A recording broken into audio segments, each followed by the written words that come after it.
So, this topic about IoT applications, in previous sessions we have seen IoT applications, home automation you have seen, and then you have seen the healthcare.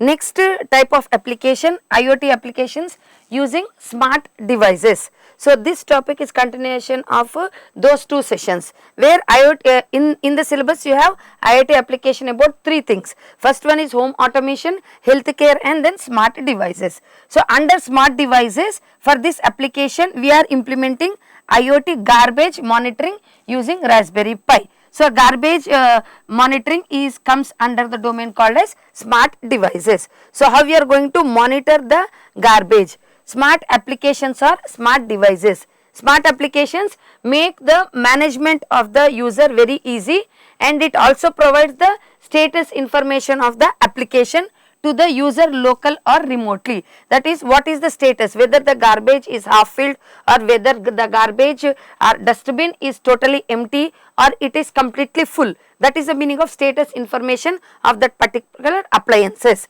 and that can be monitored, managed by the users. Locally you can manage if you are not present at that particular place, remotely also you can manage. Example, smart dustbin, remotely controlled home appliances like AC or bulbs, any geyser, anything you can remotely you can monitor or manage. Thus, that all comes under home appliances. So, smart washer or dryer, that can be controlled remotely and notify when the washer or dryer cycle is completed. That means you are oning the washing machine and you are setting up the time. After that time you will be getting the buzzer. If you are not present there, you will be getting the buzzer, and then you can come after that and do the work completed. So, in the same way, Open Remote is an open source automation platform of smart home, and building that can control various appliances using mobile and web applications. So, we are going for smart devices or everything smart we are doing. Why? Because we want to monitor it remotely, that is through mobile apps or web applications. So, it comprises of three components. First one is controller, which manages the scheduling and runtime integration between the devices. One device to another device, it is integrated. That means, if you take washing machine, it is integrated with the mobile phone. So, integrating and scheduling the time, runtime is also been managed and controlled. Next is designer, allows to create both configuration for the controller and user interface design.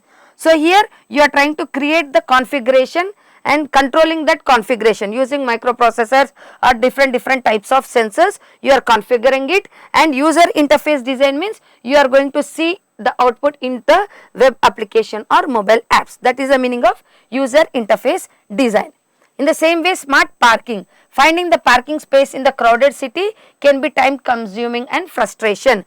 So, that is why you are going for smart parking. If you install the particular smart parking app in your mobile, then before going to the parking lot itself, you can decide which one is empty and directly you can go and park the vehicle there. So, for that you are using smart parking, makes the search of parking space easier and convenient for the driver.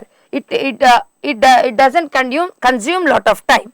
So, it can detect the number of empty parking slots and send the information over the internet to the smart parking applications, which can be accessed by the driver using their smartphones, tablets, or any car navigation systems. So, using that you can see the free slots in the parking lot.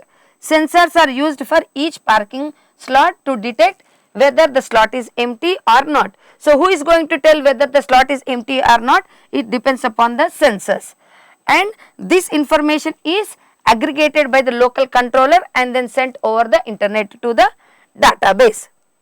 Next type is smart lighting for roads. So, it can help in saving the energy. If there is brightness in the on the road at the night times also, then no need of using the lights. So, it depends upon the environment where you are using the particular device. So, basically smart lighting helps in saving the energy. Smart lighting for roads allows lighting to be dynamically controlled or adapted to the ambient conditions. So, it will automatically controlled by the environment ambience, whether it is dark. If it is dark, the brightness of the car lights will be increased. So, automatically it is going to be done depending upon the ambient conditions. Smart lighting connected to the internet can be controlled remotely to configure lightning schedules and lightning intensity. So, intensity of the light can be increased or decreased. Next, custom lighting configuration can be set for different situations such as foggy day or a festival. So, depending upon if it is not a regular day where it is very foggy day, you can customize the configurations. So, depending upon the trigger, if it is a foggy day, the sensor will act accordingly and give the information accordingly. The light intensity will be changing, as well as configuration is also will be changed. So, it depends upon different situations. So, this will not occur every day, once in a while, so that you can do customized lighting configurations. Now, coming to our smart device applications, we are using IoT garbage monitoring using Raspberry Pi. So, the IoT garbage monitoring using Raspberry Pi project consists of a power supply circuit. You require a power supply circuit, you require ultrasonic level sensor, a Raspberry Pi, digital controller, an LCD display and a remote server. These are all the things that we require for the project. Next, the power supply is responsible for supplying a stable 5 volts DC voltage to all the DC powered devices in the electronic system. It consists of full wave diode, bridge, rectifier, a voltage regulator, IC is there, and a passive electronic components. The power supply converts high level AC voltage to low level DC voltage. Next, the operation, how it is going to be work. The IoT garbage monitoring using a Raspberry Pi project uses 2 ultrasonic sensors in order to monitor the garbage level of 2 dustbins. You are having 2 dustbins, you are trying to monitor the level of dust in the dustbin. So, the ultrasonic sensor consists of a transmitter and a receiver. This we have already seen. Ultrasonic sensor consists of TX and RX pins. They work on the principle of Doppler effect. So, those pins work on Doppler effect. The sensor generates ultrasonic wave that reflects back after colliding with an object or an object. So, 2 times by 2 we have divided. In order to calculate the distance, we have used by 2 in the formula. Why we are doing that? Once it is going and reaching, touching the object, colliding with it, and after obstructing the object, it is coming back. That is why we are taking it as by 2. The time elapsed between the transmission and reception of the ultrasonic sensor is measured by the ultrasonic sensor, and the distance calculation is made based upon the time elapsed time. So, you have a start time and you have a stop time. The distance measured by the sensor in one case is the distance between the sensor and the surface level of the garbage. So, here you are attaching a sensor to the dustbin and you are trying to count or monitor the level of the garbage. So, where you are placing the sensor, if it is reaching more than that, then that means the garbage has been completely filled. So, the garbage fill level of the bins as measured by the ultrasonic sensor is continuously fed to the Raspberry Pi single board computer. So, whenever there is a full of garbage or empty of the garbage, half garbage collected in the dustbin, everything is being measured by the ultrasonic sensor continuously and it is feeding to the Raspberry Pi board. Raspberry Pi controller process takes this data and transmit it to the output devices as well as remote services. So, the sensor which is been attached to the dustbin, it is taking every time the level of the garbage and it is feeding to the Raspberry Pi. Raspberry Pi controller will pass this data and transmit to the output devices as well as remotely services. So, data sent over the cloud using IoT. So, if you want to store the data onto the cloud, real time garbage fill level of each bin is displayed on LCD display.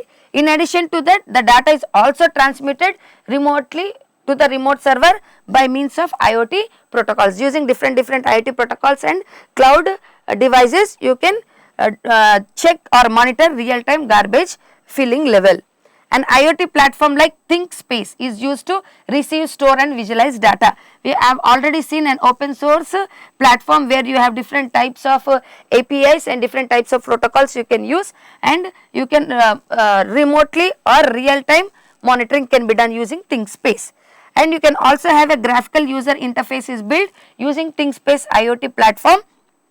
which visualizes the sensor data with respect to time in a form of a graph. So, after every time, suppose in an hour if you taking, after 5 minutes what is the level of the garbage, next 5 minutes what is the level of the garbage, that everything is been visualized with respect to graph. So, this is the basic block diagram. You are having two ultrasonic sensor, ultrasonic 1, ultrasonic 2, which has been attached to the Raspberry Pi, and this Raspberry Pi has, these are the components. You have an LCD display, you have a buzzer where if the garbage level is full, the buzzer will be activated, and the Wi-Fi is connected in order to store the data remotely, and an IoT website. This is the basic block diagram. Next, connections. There are 4 pins on the ultrasonic module that are connected to Raspberry Pi. So, this is ultrasonic sensor. You have a power, ground, TX pin and RX pin. So, VCC pin, pin 2 to VCC, pin 6 to the ground, pin 12 to the trigger pin, and then connect the 330 ohms resistor to the echo pin. To echo pin you are connecting the resistor. On it send your connect it to 18, pin 18, that is GPIO 24. So, these numbers will depend upon the numbering system, and through a 470 ohms resistor you can connect it also to the pin 6, that is to the ground. So, basically these 4 pins are connected ultrasonic sensor to the Raspberry Pi. So, these are the connections. Next, the program. Import rpi.gpio as GPIO. You are importing the Python library and then importing the time. Next, GPIO.set mode, GPIO.bcm numbering scheme we are using. GPIO trigger pin we are connecting to the 18th pin of GPIO pins in Raspberry Pi board. Echo, GPIO echo we are connecting to the 24th GPIO pin. Next, GPIO set, GPIO trigger, comma GPIO output. So, on the trigger pin, that is 18th pin, you will be getting the output. GPIO.setup, GPIO echo, GPIO.in. Okay, so here the echo pin is the input pin. Next, you are going to calculate the distance here. For that, define distance is a method. GPIO.output trigger. If trigger is true, that means we are setting the trigger to high. That is the meaning of true. And GPIO.output, GPIO trigger comma true. These two statements are same. Next, you are making it as high, waiting for some seconds, and then you are trying to trigger. That means first you have make it as low, high. That is true. After some time you are making it as low. So, GPIO.output, GPIO trigger false. That means you are setting trigger after 0.01 milliseconds to low. And next, you are having start time and stop time. So, you are counting the time from which time you are monitoring the garbage level in the dustbin and to what time. So, start time and stop time. So, you are saving the start time and stop time. So, in that duration how much the level of garbage is been filled, that you can monitor.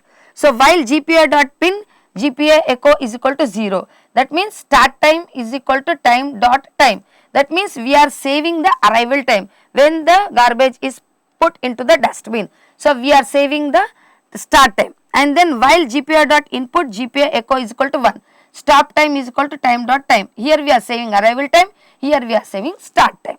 Both times you are saving, and then you are trying to calculate the time elapsed. Time elapsed is equal to stop time minus start time. So, the time difference between start and arrival time multiplied with the sonic speed, that is a default sound speed 34,300 centimeters per second, and divided by 2 because you are coming back again. So, you are calculating distance is equal to time elapsed. Time elapsed is stop time minus start time into the default sound time by 2. So, you will be getting the value of the distance. Next, return the distance.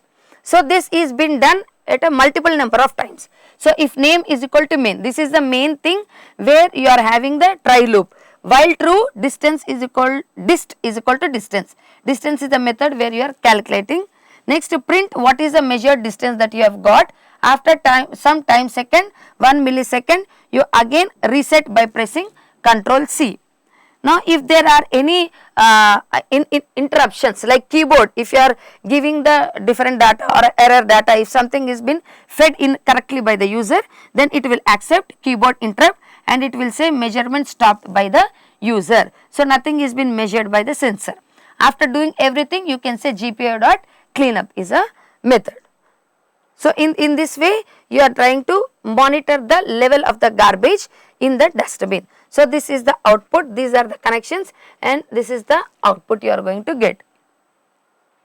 Thank you.